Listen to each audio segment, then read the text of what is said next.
Welcome to the Food Professor Podcast, episode 44. I'm Michael LeBlanc. And I'm Sylvain Charlebois. Well, Sylvain, let me just take a bit of a snack here. I'm going to have a few Lays. Darn. Yes, I should have actually brought my own Lays or Ruffles. Ruffles are my favorite. Yeah. Well, a few Lays potato chips and that kind of a preview about what we'll be talking about. A little bit of this, a little bit of that. It's a solo episode. It will go well with this too, huh? Very good. So that is our trying stuff segment is Vivo from Halifax. A lightly sparkled, and we got lots of flavors here. We'll talk about it in great detail. I'm very keen to have a drink. It's a light sparkling mineral water infused with real fruit. Great Canadian company, as you say, out of Halifax. No labs were involved in this. No rats were sacrificed. You know, it's funny when the founder Ted Grant sent these to us. So thanks, Ted. He said, I apologize for the label. It's still plastic. I mean, he's very committed to making an all natural product. So absolutely, and it's fun. It's great packaging. You can see some of it. Anyway, we'll get to trying stuff. In a little bit. So on a more somber note, we should probably start with what is on most of our minds these days, the war in the Ukraine. Now, of course, we're not a political podcast. You have a unique perspective as a former military person. You probably studied tactics and strategies and battlefield histories. History is literally being written, so we're not a political podcast. We'll see what happens. But of course, for our podcast, I wanted to hone in on not the geopolitical implications, though they're never far from our minds connecting to the food system and the global food system, but talk about your early thoughts around the implications of what's happening today on the global food systems, and of course implications back home here on Canada. You wrote a great article. I was reading it. Had some highlights around things about some big percentage numbers. Would love for you to share those about what Ukraine, Russia, fertilizer impact. I mean, supply chain. So let's get into it. So how are you thinking in these early days about the implications of the Ukraine war? Well, it reminded me of my days when I was an officer at RMC back in the 80s. I actually was in the service when the Berlin Wall fell in 89. And at the time, we were basically trying to figure out what it meant to NATO, to the whole world, really, and democracy in general. And in our Russian studies, the one thing that stood out while we were, studying the approach of the bloc and everything else was the element of surprise. We often have learned during history, when you look at the history of mankind, wars often start with an element of surprise, and of course the argument or how the rationale is basically hidden a little bit, and so Russia has positioned itself as being the victim as much as the Ukraine. But I think we all know what's happening with social media today, with how media works. It's much harder to present a false narrative compared to, say, 1939 when Adolf Hitler decided to invade Poland. For a long time, actually, people thought that it was the other way around. Poland actually invaded or provoked Germany, but it's a very similar playbook on that point, because I've got a little bit of I did some master's work in foreign policy, so I had a little bit of history. Chamberlain came back to England after signing a peace agreement with the Nazis saying, peace in our time. And the next day, practically, the Nazis invaded Poland. So it's a familiar playbook, right? Feint right, go left. I think the Russians have been working on this for 5 years. You mentioned social media, more for ill than good. Absolutely. And there is a reason why President Putin is moving now. I don't think people have talked a lot about that, but there is a world order that has been weakened somewhat And I must say that part of the blame has to fall on the White House. I mean, the White House left Afghanistan, doesn't seem to be doesn't seem to want to be as influential than, say, under Trump, for example, on the world scale. And I think that the Russians saw a window of opportunity here to move or crafted a window of Oh, absolutely. And the Ukraine, of course, for Russia, they felt it. Ukraine has always been part of Russia, Yeah. and the embarrassment that they had to go through when the bloc fell is something that really has fueled their motivation to do something about it. And when it comes to food, I must say, when you understand Europe, and Europe, by the way, is a super complicated place. Yeah. I mean, people think that Canada's complicated. My God, when you live in Europe, and I did in Austria, it's just so complicated. And but when you look at that region with Ukraine and Belarus and obviously Russia, there's a lot goes on there from an agri-food perspective. Mm-hmm. I mean, Ukraine is ninth in the world when it comes to wheat exports. When you actually combine Russia, it's 25% of corn exports.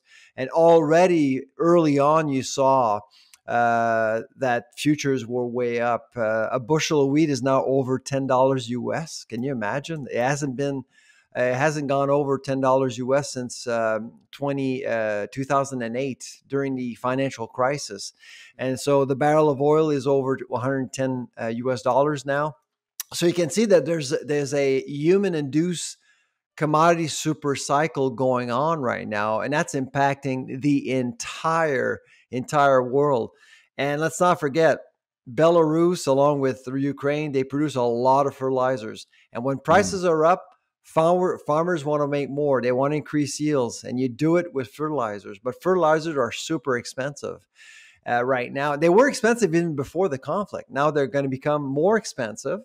And I suspect that a lot of farmers will just, not use fertilizers, and agricultural output in Canada and elsewhere could be impacted. That's a big statement. It's not what I thought you would say, because as I think, globally around supply, and let's say, Russia begins to supply, who are they going to sell their product to now, given sanctions? That would be China. And China is, a huge consumer of corn for their population and for their feed. So is there not that, sense that the rest of the world makes up for the production in let's call it the free world, that Russia is not producing? I actually, because Ukraine was invaded, I actually do see the rise of a new world order.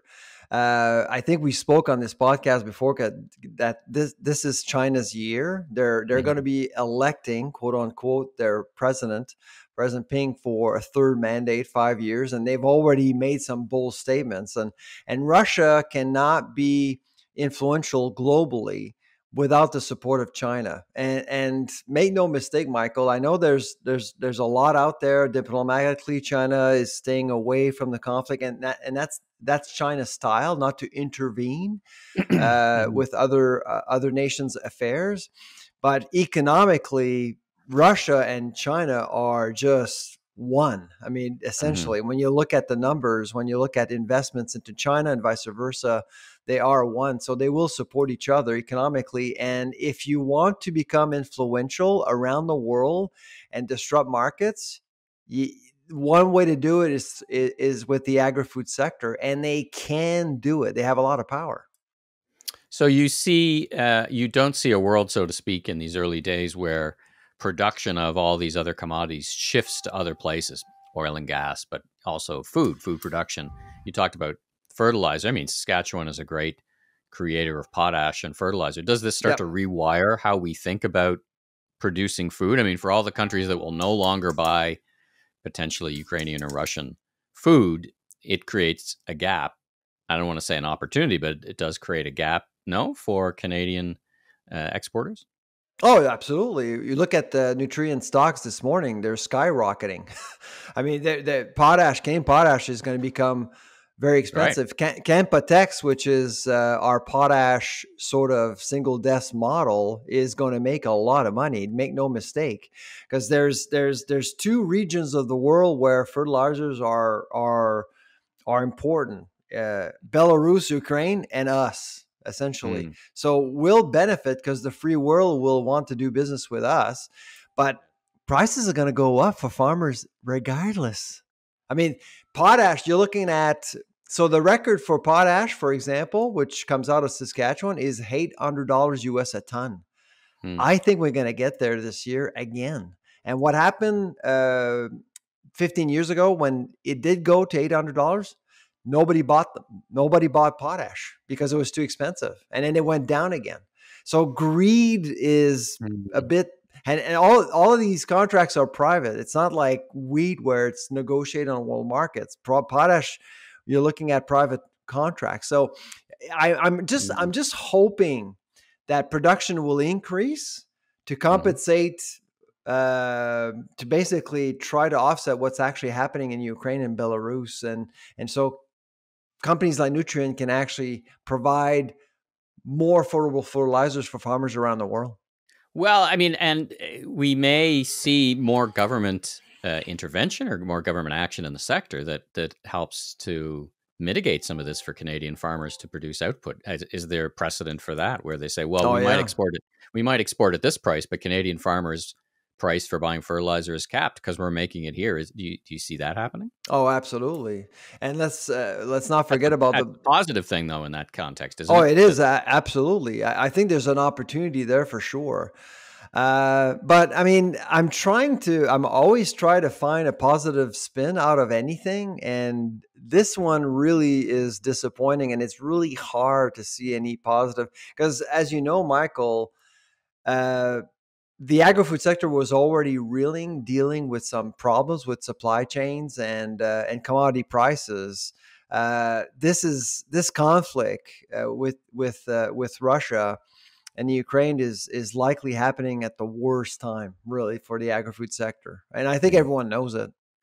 Yeah, it makes a complex supply chain even more complex. There's no flyover. I don't think we import a ton of food, for example, as a nation from Russia or Ukraine, but it makes the global supply chain just very, very, very much more complicated. Well, look at the Middle East because of the situation, the blockage in the Black Sea. I actually think that the Middle East is in trouble. Food access is going to be a problem for the Middle East. So this is not about just Europe or a Russia-Ukrainian thing. I actually see Ukraine as being the protector of democracy for the Western world. We're in 2022. How can we possibly allow a country to take over another country without any resistance? Yeah. I actually don't think that anybody, starting with the United States, took Vladimir Putin seriously. And that's really dangerous. And President Putin knew that. Yeah. And so it's a bit embarrassing, to be honest. And of course, I think he architected it. Again, not a political podcast, but I think it's been 5 years of nonstop use of things like the social media platforms. I'll give you an example. Mysteriously, all the hashtag, Trudeau, fail Trudeau, has suddenly stopped trending when Twitter shut down the Russian trolls. Maybe it's a random happening, but I think this has been a very, very long run plan. Probably. It's funny because a couple of weeks ago, we had many Canadians calling Trudeau a tyrant. Oh, you don't see that hashtag anymore, right? You're like, anyway. Anyway. Well, listen. Let's hope for the best. And frankly, when I lived in Saskatchewan, my family, we were surrounded by Ukrainian friends. Yeah. As you know, we populated the West with Ukrainians. Yeah. We gave away land, and they did a wonderful job creating wealth for our agri-food sector. And so our thoughts and prayers are with the Ukrainians right now, for sure. And of course, our great Deputy Prime Minister, Mr. Freeland. That's correct. Such an important role that she has and might have as well in the future. So last question on this, and then we'll kind of move on. I guess at this time of the year, you start thinking about your modeling for the Canada's Food Price Report. I guess this is another input into the algorithms, right?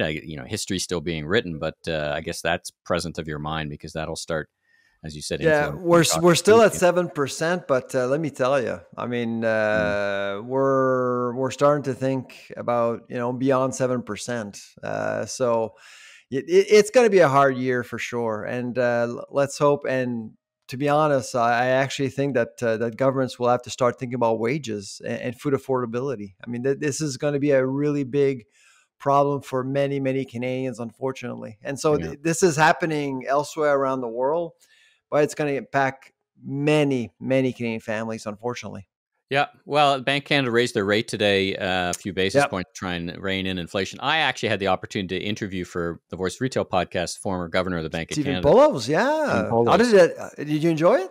Yeah, very much. I mean, you're going to interview a gentleman like that. You got to kind of up your game in terms of, you need to kind of match their intellectual curiosity or they get pretty bored pretty quick. But, Exactly. he shared my assumption for the economy. And I guess this is the glass half full, is that there's a lot of dry powder in the Canadian economy with a record savings rate from Canadians. And he agrees that, on the surface of things, notwithstanding whatever, that there's enough power in the economy to push through, not equally for everyone. I think we just got to be, as you said, careful not to leave a lot of people behind as food prices go up and what goes in the gas tank goes up and all those things. So I think, anyway. But tomorrow, I mean, it's going to be a bit of a wash in terms of the impact on our economy because tomorrow, as you know, the Fed will make an announcement. Everyone expects the Fed to move up as well in Washington. And when the Fed actually moves, what's funny with American media, this is how significant the Ukrainian story is. Typically, when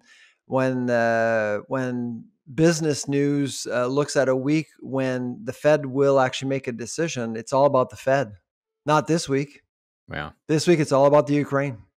Oh, yeah. Interesting. Well, not the last time we're going to talk about this as events unfold. Let's move into Canada. Let's put all our chips on the table there. Let's put our chips on the table here. So this is a big deal, right? So just for the listeners, I don't know who may not have noticed. I can't imagine there's too many listening to this podcast. But Lay's potato chips, PepsiCo have elected to no longer ship to Loblaws, biggest grocer in the country. We had Kara Keating on as one of our early guests. Yes, we have. Who was, super smart executive. Listen, there's two sides of this argument. One element is it's a negotiation between two multi-billion-dollar companies who've made a decision not to do business anymore. I think that's one perspective for sure. I mean, it's a big decision. I do think it is a test trial balloon for a global thing. I mean, the fact that grocers are pressuring and or maybe not accepting price increases is not a phenomenon limited to Canada. Maybe this is a test balloon.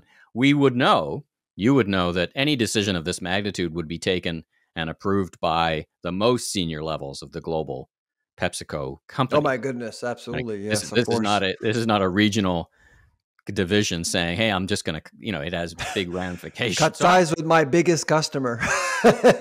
Right. Which is, it's fascinating. So share your thoughts about how you're viewing it. You've been quite articulate and quite vocal about your perspective. So share those. Yeah. I mean, first of all, I did wonder why the story got a lot of traction, to be honest, and how it came out. I mean, I was hearing rumblings about stop sales in the industry for months now. I mean, because of the inflation situation. I mean, it's putting just a lot of people can't appreciate how much pressure the industry is under as a result of this. Is it a coincidence that the code of conduct negotiations are coming to a deadline? I think there's a lot of that going on too. I mean, we were supposed to hear about it in December. It got delayed, and so I suspect there's some of that. I mean, I think someone wanted to send a clear message to Ottawa saying this is something we need. We need a safe place to go to resolve these issues. Because I mean, the last thing everyone wouldn't want to see are things like what we saw last week between Frito-Lay and Loblaws. A public feud, empty shelves. I mean, it's just not good for business.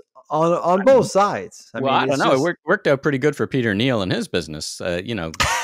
Listen, there's a lot of chip companies and private label. And I don't think that Loblaws is going to lose sleep either. I mean, it is going to be occupying its shelves with other products, including their own, President's Choice and No Name. Sure. I mean, you're seeing a lot of yellow and white in the chip section these days. So I must say, I mean, right now, I'm quite concerned about the situation, because this is not about chips. As you know, Michael, this is not just about chips. It's not just about multinationals. This is about Canadian-owned businesses, family-owned businesses, smaller, much smaller than Frito-Lay, who are also having a hard time negotiating and protecting their margins as much as possible. So, but you're often on the other side, of course, with retailers, and I actually do appreciate, we had Deanne Brisebois on our show, and you work also with RCC, and I truly respect RCC's perspective on this, and so and you're a retail expert, so I certainly would want to get your thoughts. Well, I on the one level, it's a negotiation. I saw one of my guests on one of my guests on the Voice of Retail, Fotini, who's a master negotiator, chimed in and said, this is one of those BATNA examples, best alternative to a negotiated agreement. This is a very extreme step. It's gutsy. It's gutsy. It is gutsy, and it also, listen, the retailers of that size and scope of the Loblaws have no perspective other than what I can see from the outside. They have people who break down costs and say, we're going to accept this cost, not that cost. But I've been on those negotiations. I've been both sides of those negotiations, both as a vendor and as a retailer. And, the question will be, it's funny, when I looked at the empty shelf, there's lots of these pictures that were posted of empty shelves at Loblaws. I thought, my God, they have a big share of that shelf. How does anybody even crack that code? Like, suddenly the shelves were empty. I'm like, that's all one company? Like, it's funny, the monopoly of monopoly of a grocer. What about the monopoly of this? Neither statements are true, but it creates opportunity. And, for the small entrepreneur who would, have a great deal of difficulty breaking into that category with such an entrenched, powerful global company, creates opportunities. So, it can go both ways, as you said. I just hope it will move the needle on the code discussion, because I actually think that Frito-Lay is going to lose. I mean, it's going to be bad for Frito-Lay. I think it's going to just basically forfeit its connection with Loblaw, the number one grocer in the country. But it sends a signal to Kroger's and everyone else that they deal with around the world that they make around their price increases, right? So yeah, absolutely. So I think you're absolutely right. Canada is a case study in this globally for PepsiCo. And PepsiCo America supports PepsiCo Canada for sure. And so let's hope that something positive will come out of this. So far, and you're right, it will open up opportunities for other smaller players in the chip section for sure. And like many companies, all of these companies are Canadian owned, Canadian managed. And we should say about Frito-Lay because we talked to Kara, the potatoes are grown here, they're made here, so they employ Canadians. So I would say the last I'd say on this is there is precedent for this. So if you cast your mind back a couple of years in a slightly different sector, Walmart got into a fight with Visa and said no more Visa cards in Walmart. Yeah, and that lasted for quite a while, but then eventually they reconciled. Now you can pay with your Visa again in Walmart. That's right. So there is precedent for these kind of high stakes negotiations when, like-minded people disagree fundamentally and decide. The question is, do we need a code for that? That is the question on the table, right? So the other thing from a public perspective, I think it confused a lot of people because they say, well, why? Like, so other retailers will be selling Frito-Lay chips, and am I going to stop going to Loblaws because it's how important is that category? I mean, that's that is such an important question, right? At the end of the day, is the category so important with the brand that people will make a decision about where they shop differently? Exactly. Right? And of course, And of course, they did decide to do it right after the Super Bowl, which is a huge, right. lucrative weekend for PepsiCo. It wasn't a coincidence. It wasn't a coincidence. You know, Yeah. it was after, let's all get that sales, and then we cut it. Anyway, let's keep a close eye on it. There's all kinds of ranges of opinions, and let's keep a close eye on that one. Now, one element of that,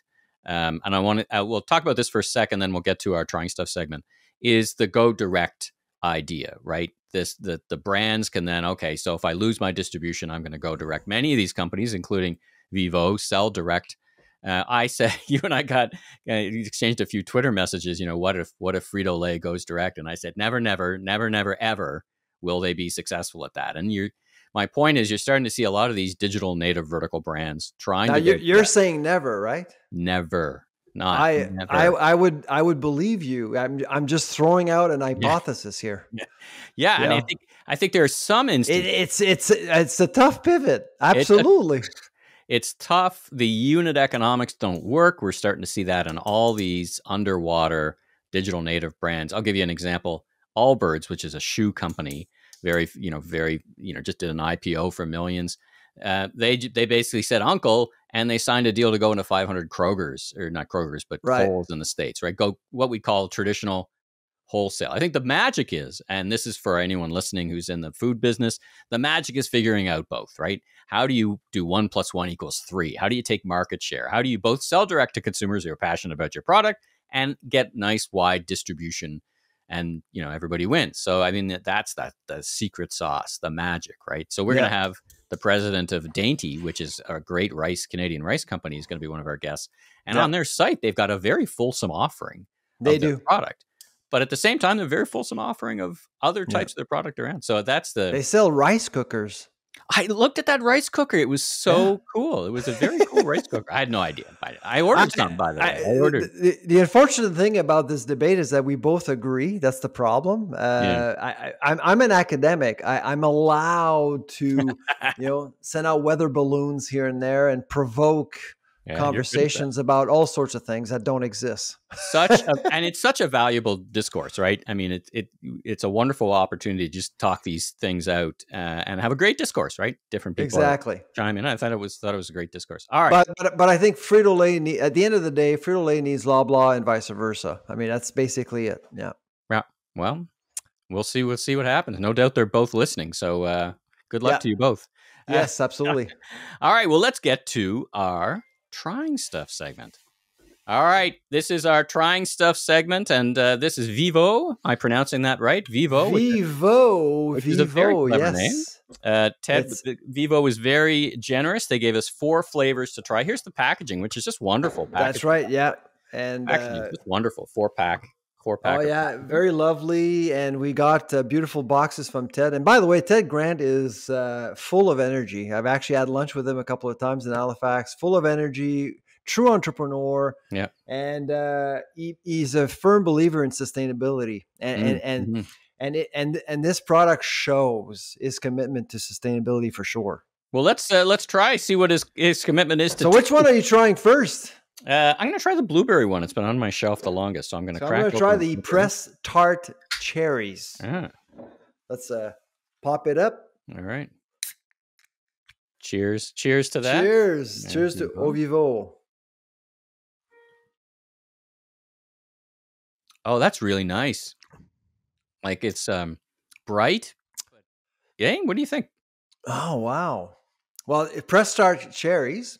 It's not overpowering. Just really, if you're thirsty, it's a small can. It will get rid of your thirst. This is delicious. Yeah. All right, that's very natural. I mean, you can taste the natural aspect of the product. Yeah. You don't have that that aftertaste. That you sometimes get. That I know.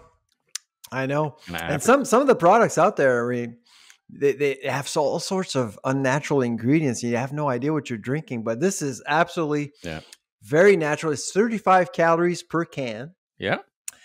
And it's all natural. It's made from real pressed wild berries. Carbon natural mineral water, non-alcoholic cherry cider, and non-alcoholic apple cider. And that's it.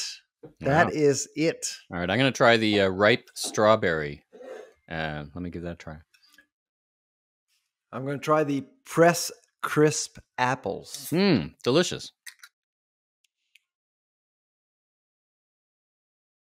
Boy, this is really good. And I do have to say, you did mention the word alcohol. This would be a wonderful mixer. I was actually thinking of the same thing. You could actually, where's my vodka? We've had vodka on this show before, so yeah, this is a good mixture. We've had gin on the show before. We had our gin, but we love some vodka. For anyone who likes. So for Au Vivant Press Crisp apples, 2 ingredients. That's it. It's so carbonated natural mineral water, non-alcoholic apple cider. Talk about let's talk about talk about a tough category, so to speak, to break into. Yeah, I mean the beverage category is, not unlike the chip category. There's some very, very, very, very big players. What do you think the chances are of a product like this making it? Is this? I mean, it used to be. My sense is 20 years ago this would be, I want to say, relegated to health food stores, which would have been a shame. But now, health food stores and health food grocery stores are getting smaller, going away because it's such a big category in mainstream stores. So I feel like the timing is good for Ted and putting a product like this out. Yeah. So he's selling direct. I think for the simplest reason that it is competitive and actually, I've mentored startups in the beverage sector in the past, and they've all ended up on Facebook selling direct, only to be listed after. So companies like Sobeys would notice them on Facebook, and they do get a lot of traction because they're selling something unique, something different, which is exactly what Vivo does. Everybody's looking for something different, right? Something different. And so once you actually see a nice product, you give a call to the company. So listen, I'd like to carry your product for a while. That's how it goes. And that's how these companies do it well. But you're right, Michael. This is a highly, highly competitive environment for sure. Well, good luck to Ted. I mean, it's a really wonderful product. I'll put a link in the show notes. You can buy it direct, and it's also distributed in a number of different places. He'll ship you in the wonderful case. And again, he's got apples, tart cherry, blueberry. What's your favorite? Have you tried them all? So far I'm just gonna try another one if you don't mind. No, I'm gonna the blueberry one, the one you tried first. I'm gonna try the apple. I hadn't done that one yet. You tried the blueberry one, right? Yes. Did you taste the blueberry? A little bit subtle. Hello, yeah, but I think the apple one is my favorite. You actually taste apple. Like the apple is poppy. It's there. Yeah. The blueberry is a little bit more modest. The taste, you don't taste the blueberry as much, but now, good. To be fair, you've had. I think there's a bit of a difference because I started with blueberry. If you would have started with blueberry, your palate may have been a bit cleaner. Maybe. Yeah, maybe. I bet you would taste it. Sorry, mister, I'm not a sommelier of cider. Yeah. Well, anyway, listen. This is a wonderful product. So I'd encourage everybody to try it. We'll put Vivo from Halifax. Great job, Mr. Ted Grant. Congratulations. And that's our trying stuff segment for this episode. All right, let's finish off on one quick thing. Here in Ontario, they are removing, and it's happening across the country, the Vax Pass access to restaurants. Now, this is interesting because on the one hand, some restaurants are saying, I'm going to continue and putting a stake in the ground. Now they're getting attacked by the nutcases on the other side of the anti-vax on social media. So they got to fight back that. But I think it's interesting because there's a number of people who would say, listen, I only want to go to restaurants that accept or screen with the Vax Pass. Others are just wide open.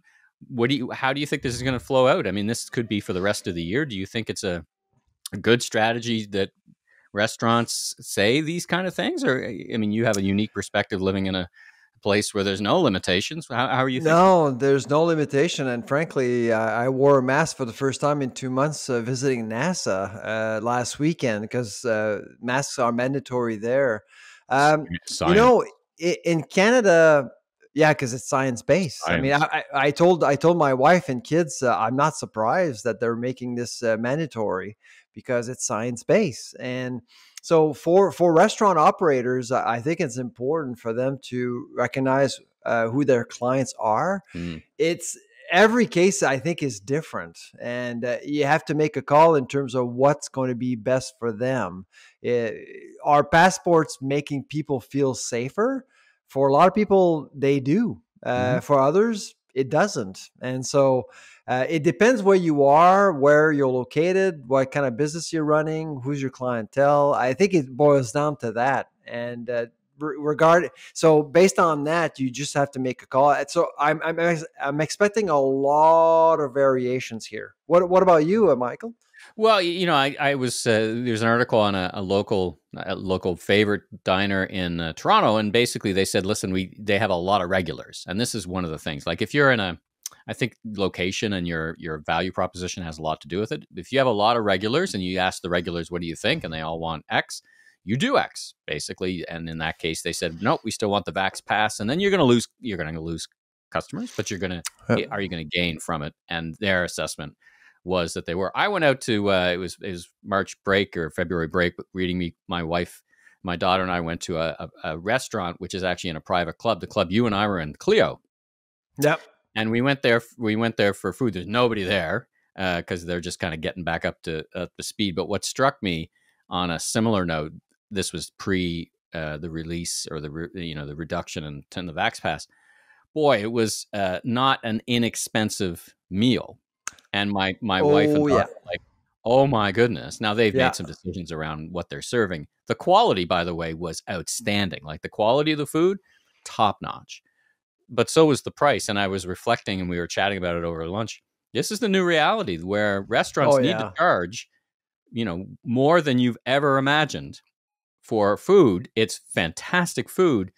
Listen, I think for a lot of restaurants, this could be an extinction level event at the lower level. We got to be careful. One thing that the restaurateurs will never say is that we've seen a lot of restaurants disappear as a result of COVID. And some would believe, well, maybe we saw some restaurants disappear that should have disappeared a long time ago. So maybe the quality is going to increase with fewer players. And the fact that you're charging more, expectations will also change as well. Well, I think it's a great way to leave the podcast because I think the industry is really going to shake out. I mean, it could be like, the US pre-pandemic, there were just too many stores. They were just over-stored. Some would argue they're over-restauranted. Not everyone's going to survive.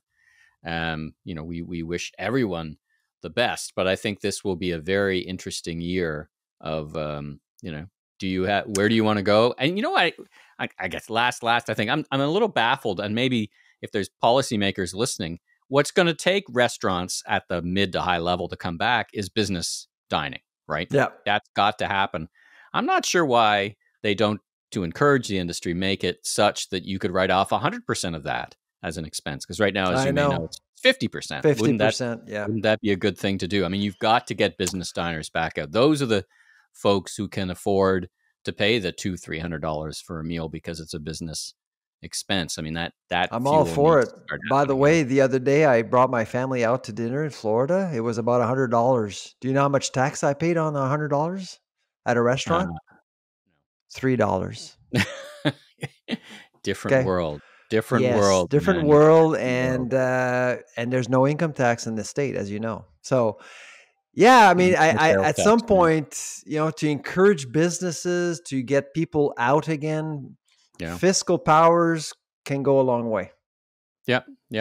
All right. Well, listen, let's leave it there. Great episode. Great discussion. We've got a fantastic guest, by the way. I'll just say to our listeners coming up on our next episode where we have the president of Saint Hubert Chicken joining us, which is a personal favorite of mine and really keen to have that discussion. So we will be back. We got lots of fun guests coming up. But for now, this is the Food Professor Podcast. I'm Michael LeBlanc. And I'm Sylvain Charlebois. Thank you all for joining us. Find this, if you're listening to us, you're probably listening on a podcast platform today. You can find us on Apple, Spotify, and encourage your friends, colleagues in the industry to give us a listen. And thanks for joining us. Take care.